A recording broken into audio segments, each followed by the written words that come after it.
When you see Ian Wright on your screen today, you see the gold-toothed smile, you see the infectious laugh, you see the man who lights up Match of the Day every Saturday night. But beneath that smile lives a different Ian Wright, a man carrying wounds that decades haven't healed, a man who remembers every face, every insult, every moment his humanity was questioned. This is the story of 7 names, 7 men who, for very different reasons, represent the battle scars of Ian Wright's extraordinary life. And one of those names carries the most serious accusation in football, the phrase that appears on countless message boards and social media posts, the accusation that Peter Schmeichel is a racist. But here's what nobody tells you. This list of 7 isn't what it seems. Some of these men are Wright's close friends today. Some represent battles that have nothing to do with race. And understanding the difference reveals something profound about trauma, dignity, and what it means to fight for respect in a world that doesn't want to give it. Let's begin with the man himself. Ian Wright was born into chaos. An abusive childhood in South London, a stepfather who made home feel like a battlefield. Football became his escape, but escape came late, while other Premier League legends were polished in academies from age 8. Wright was working construction jobs, playing Sunday League, wondering if his moment would ever arrive. It arrived at 21. Crystal Palace took a chance on him. Suddenly, this late bloomer was playing professional football in the old First Division. But he wasn't entering a welcoming environment. This was the 1980s, the era of banana throwing, the era of monkey chants echoing from the terraces, the era where black players were told to toughen up, to take it, to prove they belonged. Wright has spoken about what he calls the continuum of abuse. It's a concept that explains everything about why certain names still haunt him. The abuse didn't stop when he left his childhood home. It continued in the dressing room, it continued on the pitch, it continued in the stands, and today it continues in his direct messages on social media. Every single day, Wright receives racial abuse online. Not occasionally, daily. The words change, the medium changes, but the targeting of his identity never stops. This context matters, because when we talk about the men Ian Wright might never forgive, we're not just talking about isolated incidents. We're talking about a lifetime of having to defend his right to exist in spaces that were designed to exclude him. So let's examine these 7 names. Let's separate truth from mythology. Let's understand what each man actually represents in the story of Ian Wright. Peter Schmeichel, November 1996. Arsenal versus Manchester United at Old Trafford. These were the 2 biggest clubs in England, and the rivalry was fierce. Wright and Schmeichel had clashed before. The competitive needle between them was real. But after this particular match, something unprecedented happened. Ian Wright filed a formal complaint with the police, not with the Football Association, with the actual police. He accused Peter Schmeichel of directing a racist slur at him during the game. This wasn't banter gone wrong. This wasn't competitive trash talk. This was, in Wright's account, a racial attack that crossed every line. The police took it seriously. They launched a full investigation. This was extraordinary for the time. In 1996, football was still years away from taking racism seriously. The Premier League's anti-racism campaigns didn't exist yet. Black players were expected to absorb abuse as part of the job. But this incident was severe enough that criminal investigators got involved. For months, the investigation continued. 2 of the biggest names in English football locked in a legal process. And then, in March 1997, the Crown Prosecution Service made their decision. They would not press charges. The reason given was lack of corroborating evidence. In a stadium full of people, on a football pitch with teammates and officials nearby, there wasn't enough proof to meet the criminal standard required for prosecution. For the legal system, the case was closed. For Ian Wright, it was a betrayal. He knew what he heard. He knew what happened. But the institutions he turned to for justice told him his testimony wasn't enough. The burden of proof fell on him, the victim, to prove beyond reasonable doubt that a racial slur was used. And when he couldn't meet that burden, the case dissolved. Wright has described the genuine hatred he felt towards Schmeichel during this period. Not sporting rivalry, hatred. The kind that comes from feeling your dignity violated, and then watching your violation dismissed. This is why Peter Schmeichel represents something unique on this list. He is the embodiment of institutional failure. Whether or not a slur was actually used, Wright experienced the trauma of not being believed by the systems meant to protect him. Years have passed. Both men have retired. Both work in football media. They've appeared in the same rooms, at the same events. But that 1996 incident remains a marker, a reminder of an era when black players' complaints about racism were treated with suspicion rather than support. Schmeichel has never publicly admitted to using a slur. Wright has never recanted his account. The truth lives somewhere in that unresolved space. Does Peter Schmeichel belong on a list of racists Ian Wright will never forgive? According to Wright's lived experience and the formal complaint he made, yes. This is the only name on our list with a verified accusation of racist language backed by police investigation. Whether you believe Wright or not often depends on how much you trust black people to accurately report their own experiences of racism.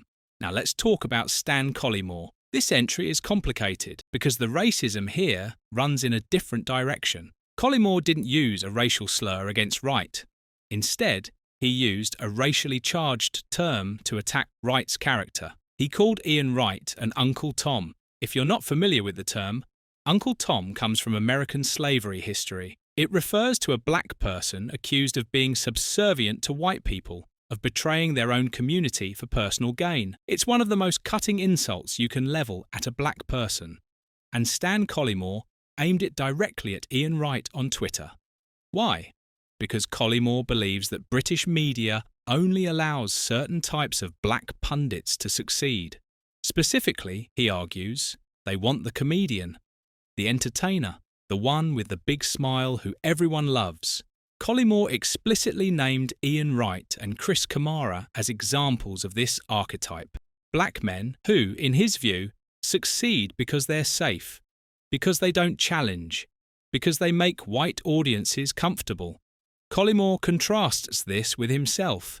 He positions himself as outspoken, unwilling to play the game, someone who speaks uncomfortable truths, and he argues that's why his media career never reached the heights of Wright's.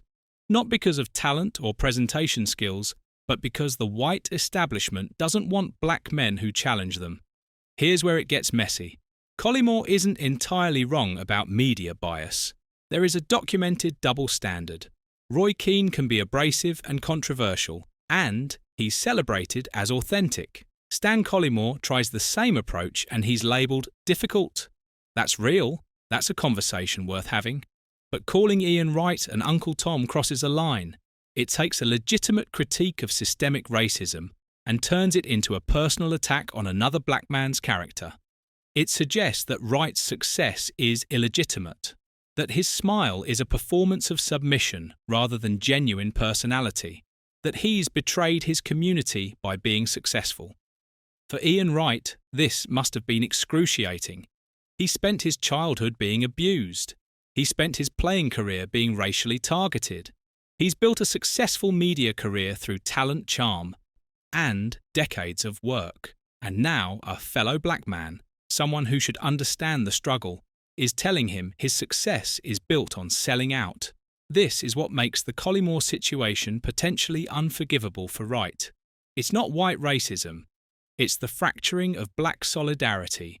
It's the accusation that Wright isn't black enough, isn't militant enough, isn't authentic enough. These accusations come from within the community, and they wound differently than external racism. Collymore has also discussed his own background, being raised by a white mother in a predominantly white environment while being treated as an outsider because of his features. He positions himself as uniquely qualified to analyse race in Britain. The implication is that Wright, by comparison, lacks this analytical depth. It's intellectual condescension wrapped in racial politics. Does Stan Collymore belong on this list? Yes, but not as a racist in the traditional sense. He belongs as someone who weaponized racial identity politics against a fellow black man. He represents the internal conflicts that arise when there's only limited space for black success. When there aren't enough seats at the table, those fighting for them sometimes turn on each other rather than expanding the table itself. Now we go back in time, back to the 1980s, back to Crystal Palace and a player named Jim Cannon. Cannon was a senior pro, established, part of the furniture, and young Ian Wright, the late arrival trying to prove himself, became his target. Wright describes this period as a sobering story of being bullied, not just the normal hazing that young players received. Bullying, the systematic targeting of someone vulnerable by someone with power over them. The research doesn't include direct quotes of Wright accusing Cannon of using racial slurs. But Wright groups this period of bullying with the scourge of racism he faced. Here's what we know about 1980s football culture. The bullying of black players by white senior professionals almost always carried racial undertones, even when slurs weren't explicit. The power dynamic itself was racialized. An established white player tormenting a young black talent was part of the broader system of exclusion. It sent a message about who belonged and who didn't. Jim Cannon represents the gatekeeper, the person who controlled access to acceptance within the dressing room hierarchy. And Wright, arriving late to professional football without the protection of academy bonds, was isolated, vulnerable, an easy target. This is why Wright can't compartmentalize Cannon's bullying from racism, because in his experience they were intertwined. The physical aggression, the psychological warfare, the daily diminishing of his dignity. It all happened within a racially hostile environment where black players were seen as lesser. Whether Cannon used slurs or not becomes almost irrelevant. The structural racism of the era meant his bullying of Wright was inherently racial. Does Jim Cannon belong on this list? As a person who embodied the racist culture of 1980s football, yes. Whether he personally used slurs or not, he represented a system designed to exclude black players. And for Wright, who carries trauma from that era, Cannon's face is forever linked to that pain. Steve McMahon, the Liverpool midfielder, the hard man, the enforcer. Multiple sources list McMahon as someone Wright has said he hated. Forum discussions mention accusations of vile racism, though these aren't verified through direct Wright quotes. What we know for certain is that McMahon represented the physical brutality of 1980s and early 1990s football. Players like him, alongside Vinnie Jones and others, were celebrated for their aggression. Their job was to intimidate skilled players, to rough them up, to make them think twice before trying something clever. For black skilled players like Ian Wright, there was always an additional dimension to this targeting. Was the physical aggression just professional, or was it racially motivated? When you're receiving disproportionate violence while also hearing monkey chants from the stands, the lines blur. The enforcers become symbols of the broader hostility you face. Wright's hatred of McMahon likely stems from this fusion. McMahon might not have said anything racist. He might have just been doing his job as football defined it in that era. But to Wright, receiving that treatment from white enforcers while being racially abused by crowds created an inseparable association. McMahon becomes a symbol of that hostile environment. Does Steve McMahon belong on this list as a racist? Probably not in the direct sense, but as someone who represented the physical intimidation that black players faced in an era of open racism? Possibly. The truth is, we don't have enough verified information to make a definitive claim. He exists in the grey area between competitive violence and racially motivated targeting. Now we jump to 2024, the Boller League, a six-a-side entertainment tournament broadcast on Sky Sports. Ian Wright is managing the Wembley Rangers. Playing against him is Josh Harrop, a former Manchester United academy player who's had a journeyman career since. The match is chaotic. Wright's team is losing. His wildcard player, Troy Deeney, gets sent off seconds into the game. Tensions are high. Harrop scores twice. He's celebrating. There's back and forth all game, and then, after the final whistle, it erupts. Video footage captures Ian Wright, being physically restrained by Troy Deeney and others, shouting at Josh Harrop. The key phrase is telling. "I'm a grown man. Don't speak to me like that. This isn't about racism. This is about respect. This is about hierarchy. This is about a legend of the game feeling disrespected by someone he considers beneath him in football's pecking order." Harrop, to his credit, addressed it calmly on social media. He admitted they'd been going back and forth all game. He said Wright had said some impolite things first. He dismissed it as part of the game and celebrated his MVP performance. For Harrop, this was just competitive football, a bit of needle that got heated but didn't mean much. For Wright, it clearly meant more. His reaction was visceral. The phrase grown man is significant.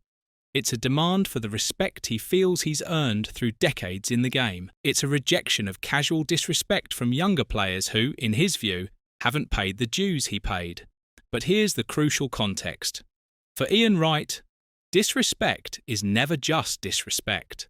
When you've spent your life having your dignity questioned because of your race, when you've fought for every inch of respect you have, any challenge to that respect triggers something deeper. It taps into the reservoir of all the times you weren't respected, all the times you had to fight twice as hard for half the recognition. This doesn't mean Harrop was racist. The evidence suggests he wasn't. This was a generational clash between the era of football legends and the era of influencer football. But Wright's reaction was shaped by his history of having to defend his dignity in hostile environments. Does Josh Harrop belong on a list of racists Ian Wright will never forgive? Absolutely not. He belongs on a list of people who triggered Wright's trauma around respect and dignity. The incident reveals more about Wright's ongoing battle with past wounds than it does about Harrop's character. And now we arrive at the two names that don't belong on this list at all: Alan Shearer and Roy Keane. These aren't enemies. These are respected colleagues and, in Shearer's case, a close friend. Alan Shearer and Ian Wright were rivals during their playing careers. They competed for the England number 9 shirt. They competed for goal-scoring records. But that rivalry was professional, not personal. Today, they work together on BBC's Match of the Day. They appear in videos together specifically discussing racism in football. Shearer listens to Wright's experiences and positions himself as an ally in the fight against discrimination. The inclusion of Shearer on any list of racists is not just wrong, it's defamatory. There is zero evidence of racial animosity. Their relationship is built on mutual respect. If anything, Shearer represents the kind of white ally that Wright values in his anti-racism work. Roy Keane is similar. During their playing days, Wright and Keane were on opposite sides of the fierce Arsenal versus Manchester United rivalry. Keane was intimidating, aggressive, a warrior on the pitch. But there's no evidence he ever directed racism at Wright. Today, they appear together on television, sharing banter and analysis. They have mutual respect, born from having been warriors on opposing sides. The interesting aspect of Keane's inclusion is that Stan Collymore uses him as a comparison point. Collymore argues that white pundits like Keane are celebrated for being outspoken, while black pundits like himself are punished for the same behaviour. But this isn't Wright accusing Keane of anything. It's Collymore using Keane as evidence of media double standards. Do Alan Shearer and Roy Keane belong on this list? No. Their inclusion represents a fundamental misunderstanding of Wright's relationships. They are fierce competitors who became respected colleagues. Not enemies, not racists. Just men who played hard against each other and moved on. So what does this list actually tell us? It reveals the evolution of Ian Wright's battles across 4 decades. In the 1980s, he fought physical bullies and gatekeepers like Jim Cannon and possibly Steve McMahon. These men represented the old guard that didn't want black players to succeed. In the 1990s, he fought overt racism like the incident with Peter Schmeichel. This was the era of explicit slurs, police investigations, and institutional failure to provide justice. Schmeichel represents the trauma of not being believed, of carrying the burden of proof when you're the victim. In the 2000s and 2010s, he fought internal community battles like the feud with Stan Collymore. This represents the fracturing that happens when there aren't enough spaces for black success. When the system only allows token representation, those competing for those tokens sometimes turn on each other. And in the 2020s, he fights for respect from a new generation that doesn't understand the battles he fought to be here. Josh Harrop represents the erosion of the hierarchy Wright worked so hard to climb. It's not about racism. It's about feeling his earned status challenged by those who haven't earned theirs. Through all of this, one thing remains constant. Ian Wright receives racial abuse daily. On social media, in direct messages. The abuse is terrifying, he says, coming back and back again. This is the digital evolution of the terrace chants he endured in the 1980s.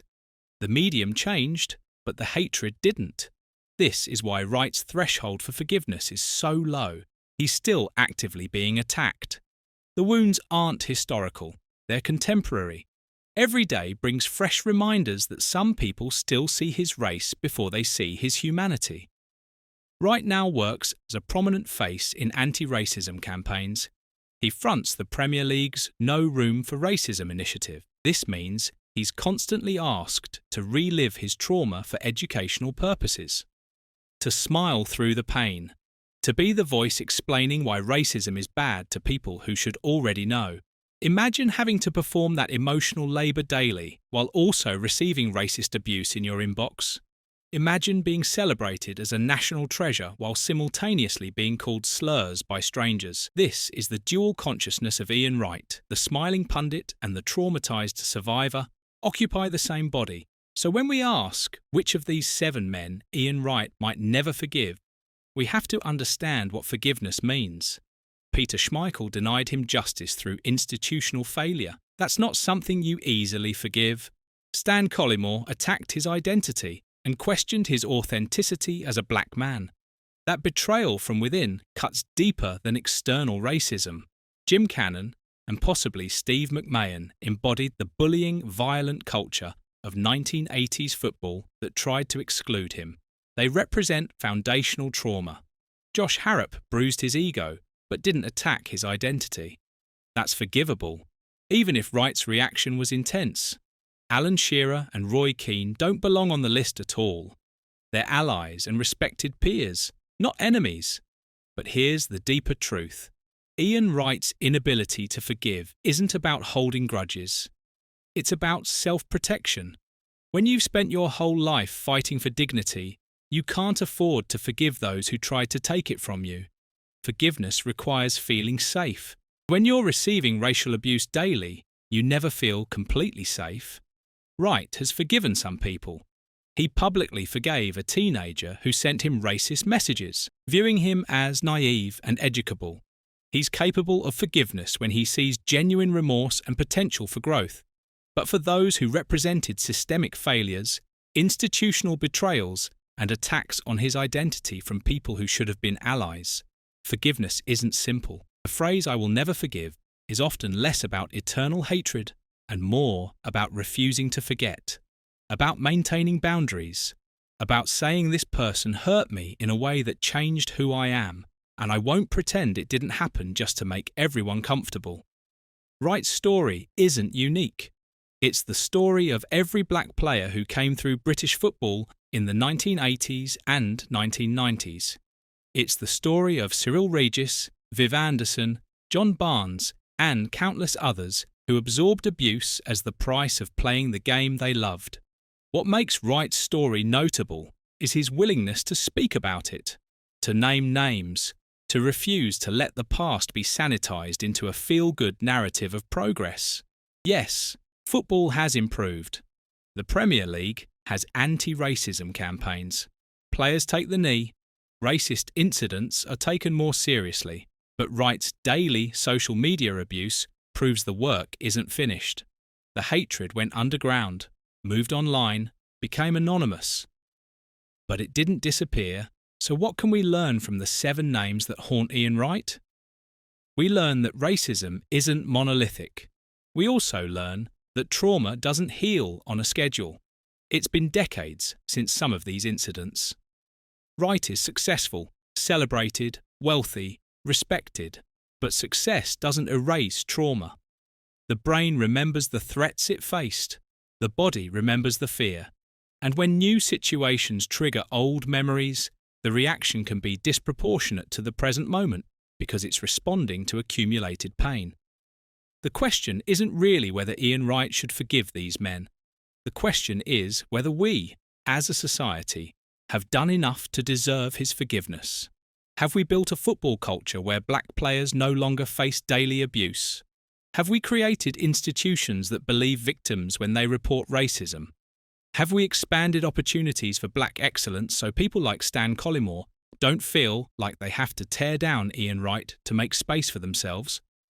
Until we can answer yes to those questions, we have no right to ask Ian Wright to forgive. His refusal to forgive is a form of testimony. It's evidence that the crime is ongoing. It's a rejection of the narrative that says racism in football is solved, that we can all move on, that it's time to forget. Ian Wright remembers. He remembers every slight, every slur, every moment his humanity was questioned. And maybe that's exactly what we need. We need someone who refuses to let us forget what happened and what continues to happen. We need someone who holds the mirror up to football's ugly history and forces us to look at it. The 7 names aren't just a list of grudges. They're a map of British football's racial history. They're markers showing us where we've been and reminding us how far we still have to go. Some of those names represent genuine racism. Some represent the complex internal politics of black identity. And some don't belong on the list at all. But all of them together tell the story of a man who fought for his place in a world that didn't want him. A man who succeeded despite the obstacles. A man who carries the weight of that fight every single day. And a man who refuses to pretend the fight is over just because he won his personal battle. Ian Wright's smile is real. His joy in football is genuine, but beneath that smile lives the memory of everyone who tried to destroy him. And he hasn't forgotten a single face. Understanding the difference matters, because if we can't distinguish between verified racism, complex internal community dynamics, generational disputes, and complete misidentifications, then we can't address any of it effectively. We need precision. We need to call out actual racism while also understanding the other forces at play. Ian Wright's story is a masterclass in the complexity of racism and trauma. It's not simple. It's not neat. It doesn't fit into easy narratives. Some of his enemies were racists. Some were bullies. Some were fellow black men who disagreed with his choices. And some weren't enemies at all. But through it all, one truth remains constant. Ian Wright has never stopped fighting for his dignity, from the abusive childhood home to the Crystal Palace dressing room to Old Trafford in 1996 to his Twitter direct messages today. He's fought the same battle. The battle to be seen as fully human, the battle to be respected, the battle to exist in spaces that would prefer he didn't. And he's still fighting, still advocating, still speaking out, still refusing to forgive those who denied his humanity. Not because he's bitter, but because forgiveness without acknowledgement is just another form of erasure. And Ian Wright has been erased enough. Until we do, the list remains.